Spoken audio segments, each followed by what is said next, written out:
नमस्कार दोस्तों, बायोलॉजी की फील्ड में एक ऐसा नया चमत्कार हुआ है जिसके तहत शायद हम लोगों को अपनी किताबें वापस लिखनी पड़ेंगी, क्योंकि 1957 के अंदर एफ क्रिक ने जो सेंट्रल डोग्मा सिद्धांत दिया था वह अब बदल गया है, जिससे पूरे प्रोटीन सिंथेसिस और मानव शरीर निर्माण की प्रक्रिया बदल गई है।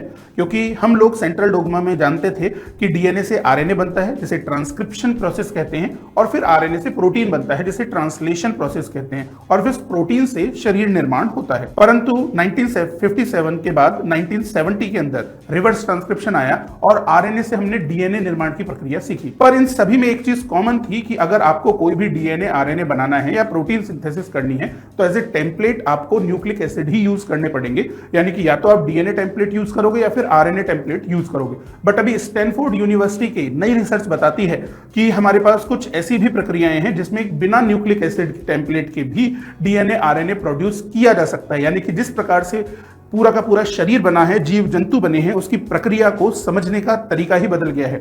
और ये हुआ कैसे? क्योंकि एक बैक्टीरिया के अंदर एक मॉलिक्यूलर डिफेंस सिस्टम पाया गया जिसे DRT3 कहते हैं। DRT3 का मतलब है डिफेंस एसोसिएटेड रिवर्स ट्रांसक्रिप्टेज 3, जिसके अंतर्गत हमारा एक बैक्टीरिया जो कि वायरस से लड़ने के लिए एक ऐसी क्षमता अर्जित करता है जिसके अंतर्गत वो बिना किसी न्यूक्लिक एसिड टेम्पलेट के ही प्रोटीन सिंथेसिस करने लगता है। यानी कि हम कह सकते हैं कि DRT3 प्रकृति का खुद का एंटीवायरस है जो विभिन्न प्रकार के एंटीवायरसों से लड़ने में मदद करता है। DRT3 जो होते हैं हमारे मेनली दो टाइप के हैं, DRT3A और DRT3B। DRT3A तो एक रीडर है जो कि ncRNA यानी कि आरएनए सीक्वेंस को ही टेम्पलेट की तरह यूज करता है, विच इज क्वाइट कॉमन।